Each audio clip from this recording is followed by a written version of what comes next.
Welcome, gather round the fireside and listen to a tale of Fionn McCool, Cullen, Deirdre of the Sorrows, Grainne Wail. From giants right down to fairies, of both the drooping and solitary, and those who are sometimes scary. Anything goes by the fireside. Yeah. Fireside, the Puka fireside, the Marrow fireside. Kings and queens fighting heroes, don't you run from the fun, there's no need to hide. Sit by the fireside.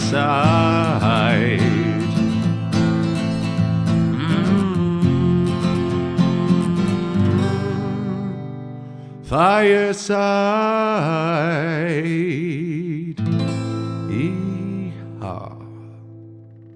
Hello and welcome to Fireside, the Irish storytelling podcast. Each episode of Fireside we take a story from folklore and mythology, retell it, have a chat about the tale itself and about the craft, culture and history of storytelling. My name is Kevin C. Olahan and I am your host and your Fireside Bard. Welcome along to episode 69 of Fireside. No jokes, please. Beg your pardon, that cough was not intentional there. No jokes we should be having about the number 69. We are storytellers, we are people of folklore, we are above such jibes and such jokes. You're very welcome along to the fourth, is it the third or the fourth episode that I've recorded in isolation, in quarantine, during the coronavirus COVID-19 pandemic here in Ireland and indeed around the entire world. As I record this episode, it has been extended until the 5th of May now in Ireland in terms of how long it is before we're allowed to leave our houses, and it's an incredibly uncertain time, and the longer it goes on, the more concerning it gets, the more it spreads and the more people are having loved ones die, and the closer it does get to home. I still consider myself incredibly fortunate that I've been able to isolate in my home of Wicklow Town out in the countryside. I'm still able to get a huge amount of my own work done, and I have the sea right beside me and a lot of countryside beside me that I can do a lot of walks and go for swims in the still freezing sea. But I, like anyone, I'm having good days and bad days and taking it one day at a time. Today, as it happened, was a very, very bad day, probably the worst day I've had so far, and for no particular reason. We're all just trying to get on with ours. Some of us are fortunate to still be working, some of us are not. I'm not really, but I've been able to do a lot of my own work, and obviously I get to keep working on this podcast, which is an incredible joy, and I'm very honoured to be able to keep doing it and to have the equipment to keep doing it and to have the people there to put it out for me in the form of Headstuff and Jamie, my producer, and of course I have it because of you, the listener, who still wish to listen to this podcast each and every week. And so as long as this virus and this pandemic lasts, I will keep cracking out these podcasts from home until we are all able to return to work and I'm able to return to the beautiful surroundings of the Headstuff Podcast Network studio in Dublin. And as I have been saying, if you are listening to this in a few months' time, I hope that this is all a distant memory, that we are all back to normal, and that you are listening to this podcast in a few months or in a few years and thinking, God, do you remember that? But I hope that you are all well and safe and healthy wherever you are. I want to have a quick personal a shout out and a thank you to all of my Patreon supporters. The support on Patreon has never felt more crucial to artists, and it has never been more important to this podcast. I've always put a shout out at the beginning, but I haven't really put a huge push on the Patreon because it's such a competitive game. And I really didn't know what to elevate it, and I never really wanted to put too much pressure on it, but over the last couple of weeks I have done a bit more of a push, and a few of you have really responded, so thank you very much. The Patreon is still in its infancy, very much so, but I now have a good few devoted followers, which is great. And this week I would like to thank Cassie Young, Philip Kyo and Brian McGlynn, who are this week's latest patrons. Thank you so much from the bottom of my heart, and thank you for your messages as well, those of you that reached out and messaged me. It is incredibly appreciated. If you do want to join the ranks of the patrons of Fireside, you can do so at patreon.com/Fireside Podcast, where you can give a monthly donation of $1, $2, $10, whatever you want, great or small. Every amount is appreciated. If you don't, that is absolutely okay as well.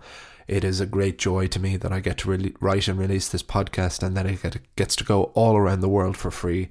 And the only reason it goes around the world for free is if people can listen to it for free. So that is the trade-off there, and I get so much out of recording and so much out of writing this podcast, and I get so much out of the fact that it is listened to so many places around the world.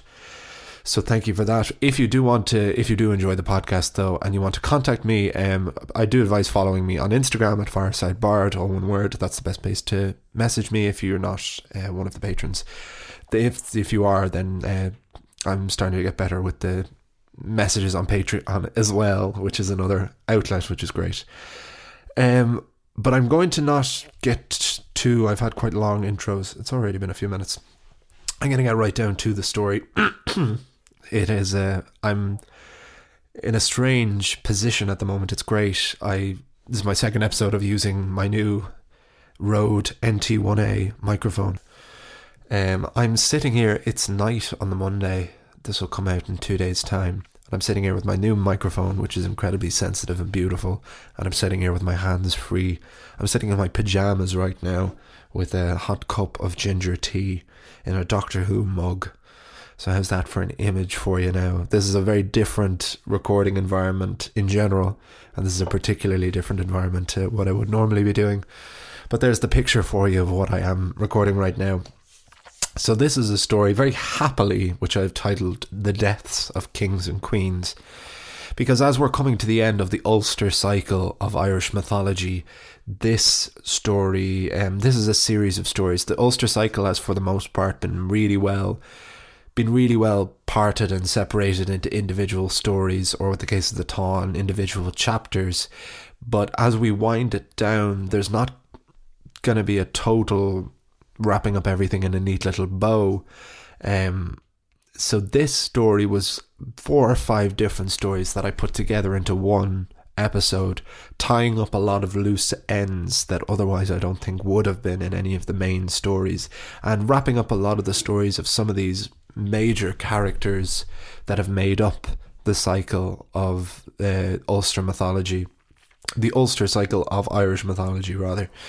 And these are the stories of Conchobar mac Neasa, of Queen Méabh, King Ailill, Fergus mac Róich, Conall Cernach, all of these big players we've met over the past couple of weeks and months. Other than Cuchulainn, it's very easy to just think of Cuchulainn when you think of the Ulster cycle, but these are very much, Conchobar mac Neasa is really what we started with, so it seems very fitting that towards the end we wrap up with him before we return to our main hero, Cuchulainn. So I'm going to get down to it, and we'll talk a bit more afterwards, but I hope you enjoy The Deaths of Kings and Queens on Fireside.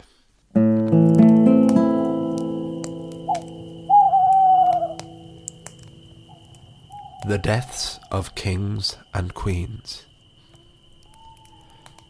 On Táin Bó Cúailnge, the cattle raid of Cooley, had been the bloodiest war that had ever taken place on the island of Éire.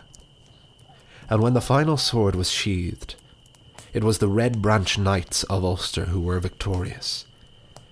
But it did not feel like much of a victory for Ulster King Conchobar mac Neasa. The end of the Táin never sat well with him. 4 provinces of Éire had risen up against Ulster with 0 consequences. And worst of all, neither Queen Méabh nor King Ailill of Connacht, the 2 instigators of the entire war, had been killed.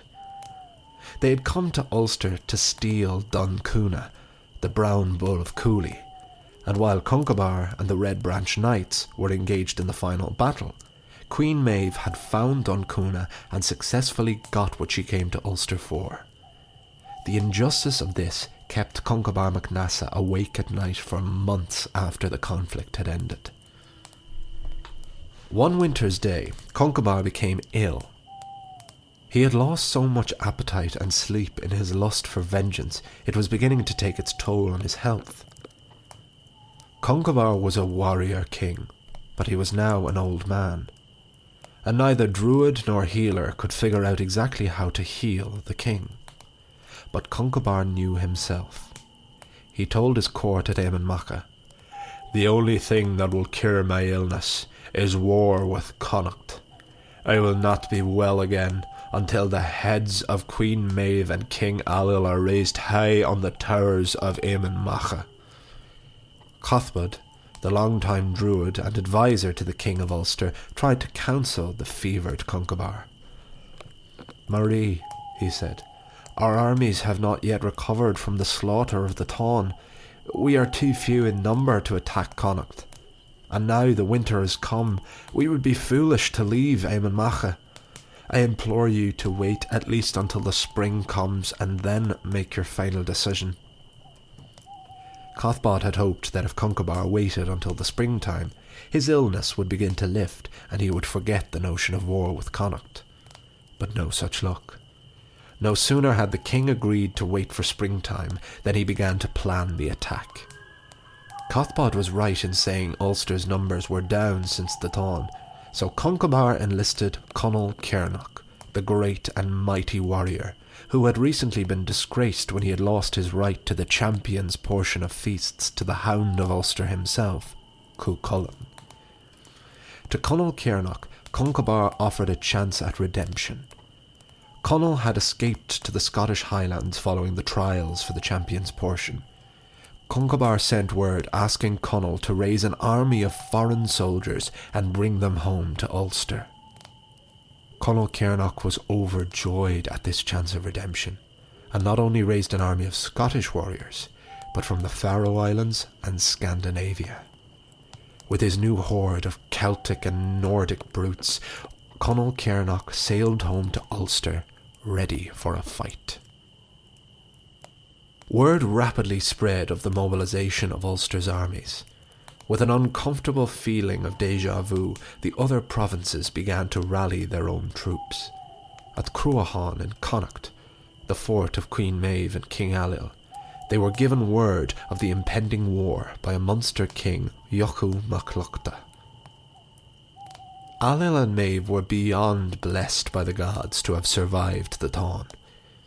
They had been stalked night and day by Cuchulainn, who had fired slingshot after slingshot at each of their heads and had not hit either of them, and Cuchulainn was not one who often missed. Méabh in particular had come face to face with Cuchulainn when she was in the most vulnerable position of relieving herself there on the Ulster plain, and Cuchulainn had refused to kill her under such conditions and had allowed her to leave. And not being too grateful for her life, Méabh had still managed to claim Doncuna and bring him home to Connacht. Now the war was over, and Doncuna and Finn Bannock, the white-horned bull of Connacht, were both dead, having gored each other. But with both bulls dead, Méabh and Ailill were once again equal, and more importantly, alive.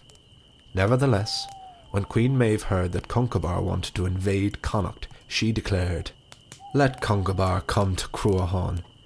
He thinks he won the war, but we got the bull. And if he is not content with that, let him come, and I will personally put an end to the mighty King of Ulster." But then spoke Fergus mac Róich, the exiled Ulster king who had fought for Connacht and following the end of the Táin had returned to Connacht with Ailill and Méabh.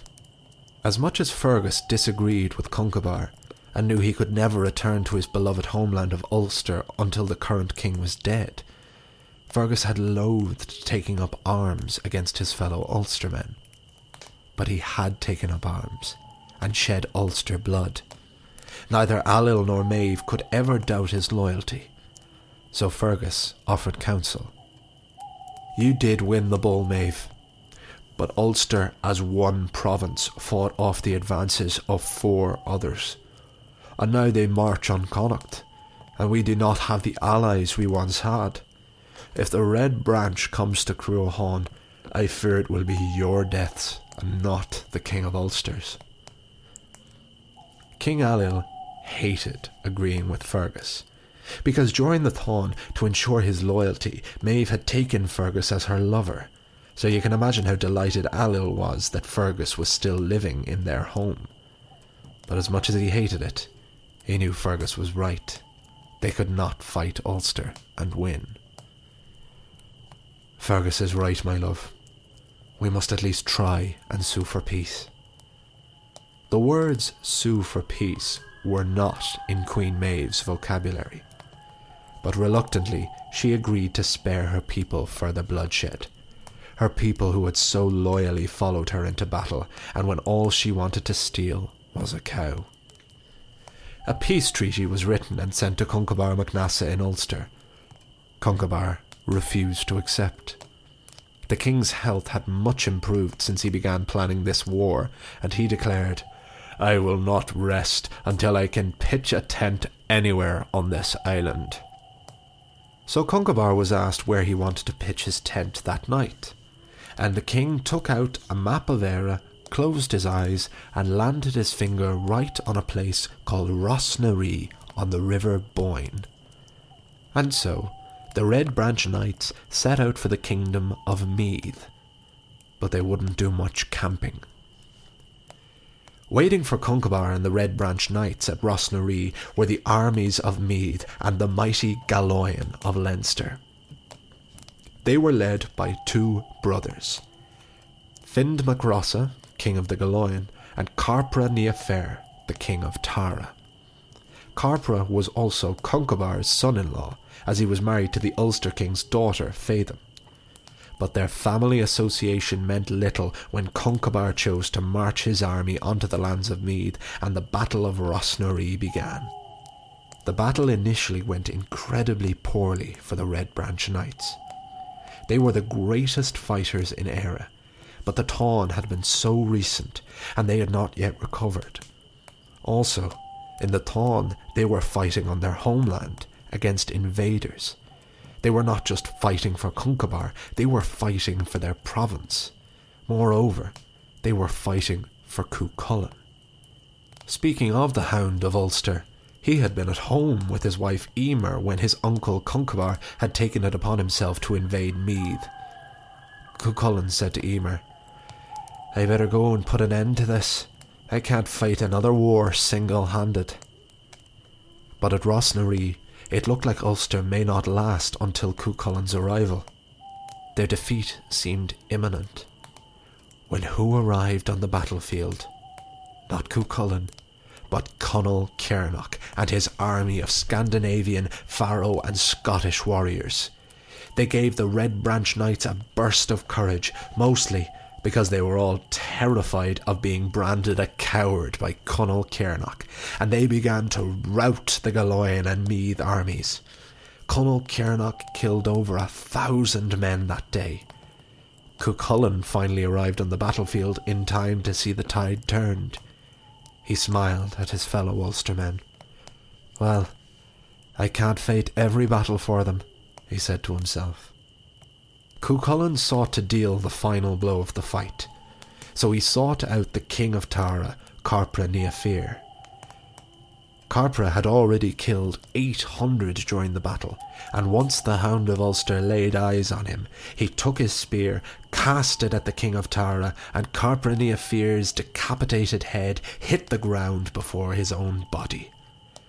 The Galoyan fled once the king of Tara was dead, and Ulster declared themselves the victors of the Battle of Rosnaree. Carpra Neafair's son, Erc, was made king of Tara, and as Conchobar's own grandson, he swore fealty to the Ulster king. Having secured his victory at Rosnaree, Conchobar mac Neasa then turned his sights west towards Cruachan and his enemies Méabh and Ailill. But the Connacht queen had her own plan.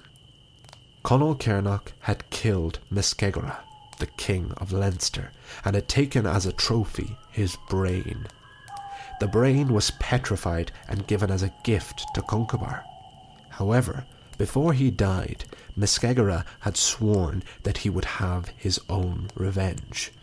And Méabh sent the Connacht warrior Ket mac Magach to steal the calcified brain from Conchobar. Ket succeeded, and using his slingshot from a distant vantage point, launched the brain ball at Conchobar mac Neasa, lodging the second brain in the Ulster king's head. Conchobar survived this attack, somehow, and his druids set to work trying to remove the petrified brain. They informed the king that to do so would be to kill him, but that Conchobar would survive as long as he didn't get overexcited or exerted. This quickly put to bed Conchobar's plans to attack Connacht, and the king eventually succumbed to the wound. There is a story that says Conchobar lived for 7 years with the calcified brain in his skull, and it was only when he was told of the death of Jesus Christ that the brain burst from his skull. But that's obviously just been added by those pesky Christian scribes. Regardless of his final moments, King Conchobar mac Neasa, the king whose mother had won his throne by cunning, who had challenged Méabh of the Morrigan to a chariot race and caused the pangs of Ulster, who had fallen for the beautiful Deirdre and caused her sorrow by slaughtering the sons of Ishnach, leading Deirdre to take her own life. The same king who had raised Cuchulainn as his nephew, foster son and the greatest warrior, who he had watched single-handedly defend Ulster from the attacking armies of Éire. Conchobar, who had overcome the birth pangs and finally led Ulster to victory and ended the Táin. There were highs and there were many lows. It was a mixed bag of a rule. But finally, King Conchobar mac Neasa, the most legendary of Ulster kings, was dead. When Conchobar had died, Conall Cernach left Eamon Macha in search of the one who had caused the death of his beloved king, Cet mac Magach. Conall tracked Cet down and at the ford challenged him to single combat. They were well matched, and Conall Cernach had a rare fear in him, but Conall was fighting to avenge his king, and dealt the final blow, killing Cet mac Magach there at the ford. This fight left Conall Cernach close to death himself, but Eamon Macha did not feel like his home anymore. Where would he now go to serve, to fight, and to satiate his monstrous appetite? Conall Cernach went to the only place he could think of that could suit those needs, Cruachan. Conall went to Méabh and Ailill. In Connacht, when Ailill and Méabh heard of the death of Conchobar mac Neasa, an overwhelming sense of relief descended on them both, as much as neither of them would have liked to admit or show it. But the king and queen were careful to not appear too happy about the news. But there was still the matter of the large group of exiled Ulster warriors they were playing host to. At this point, Fergus mac Róich had been in exile just over 14 years. When he heard of Conchobar's death, he mourned the loss of his former king, and lamented that they had never made their peace. But Fergus also knew that as much as he and Conchobar had fought, they had always respected each other.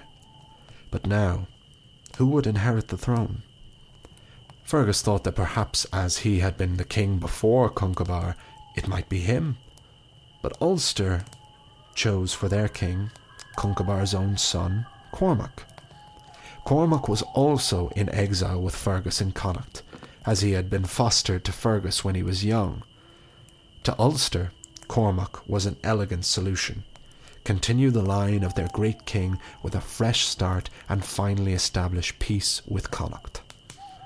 Cormac thanked Queen Méabh and King Ailill for their extended hospitality and promised that Ulster would now always be a friend to Connacht.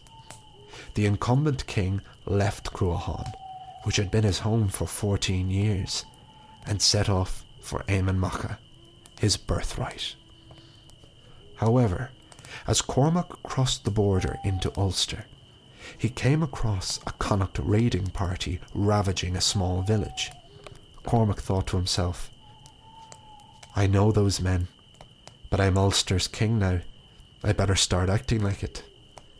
Cormac drew his sword and attacked the Connacht men, killing all but one. He then rested in that village for the night. Word quickly got back to Éamon Macha about what had happened. With little concern of the consequences, Méabh sent part of her army to hunt Cormac down. Méabh tried to keep this from Fergus, who did eventually find out. Fergus attempted to ride to his foster son's aid, but by the time he reached the village of Ulster, Cormac was already dead. Fergus felt responsible for Cormac and angry at Queen Méabh for sanctioning his death. But Fergus also had to admit that Ulster would never be his home again, as much as he pined for it. Connacht had been his home for 14 years. He had now fought a war for Connacht, and he was also in love with Queen Méabh. Something he would never admit, especially not to her. So Fergus Mac Róich returned to Cruachan, never again to return home to Ulster. King Ailill had always prided himself on his trusting relationship with his wife. Méabh would often offer the friendship of her thighs to get mighty warriors to fight for her. But Ailill understood that was war. But Fergus was different. They saw Fergus every day. He had led their armies in the Táin, and when Méabh took Fergus on as her lover, it began to eat away at her husband. It would have been fine if Fergus had died in the fighting. But there he was, still living in Cruachan with his other Ulster exiles. It became too much for Ailill to bear.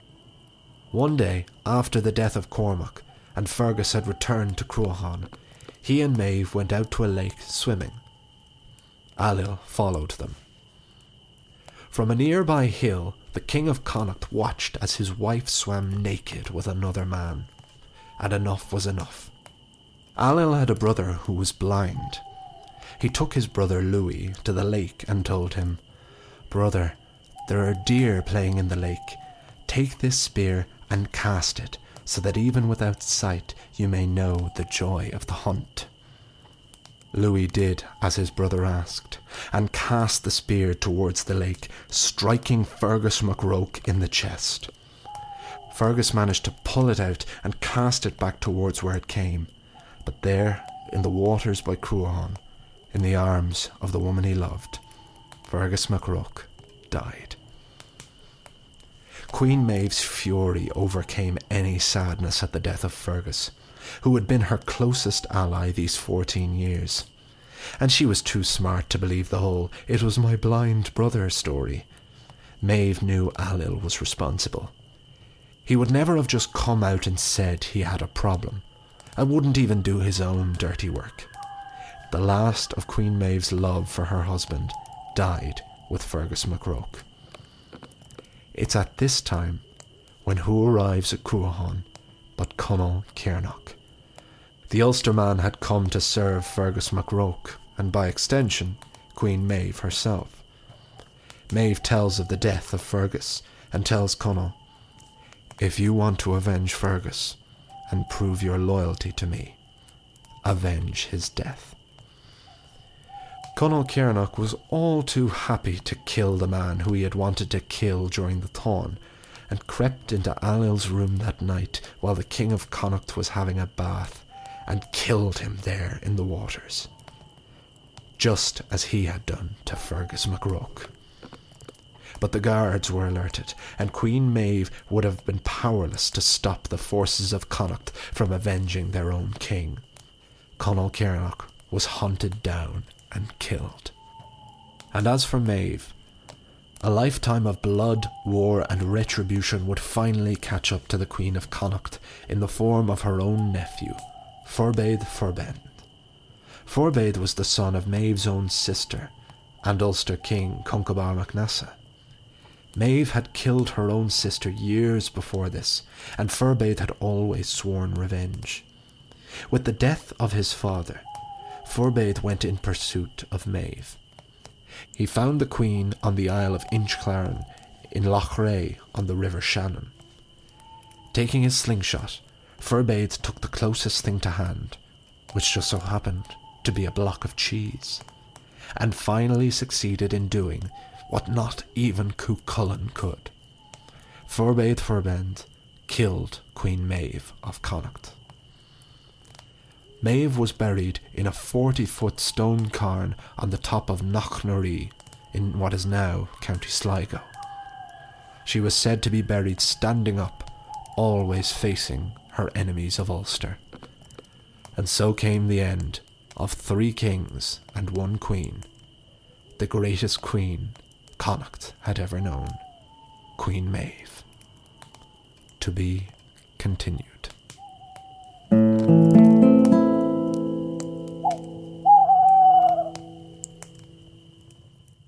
And there we have the end of, my God, the story of the deaths of kings and queens on Fireside. I hope you enjoyed it.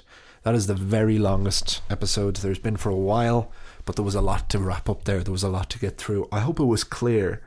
I hope, there's the problem with a lot of these myths sometimes is when it gets to a lot of named characters that only appear once and then go away, it can make it all seem very convoluted. I know that's certainly a problem I've had when adapting these stories, and when I've hoped that my versions, at the very least, even if mine aren't as written well as some adaptations, that they're at least streamlined and as clear as water, as Philip Pullman says, that I've always liked to make the motto of this podcast.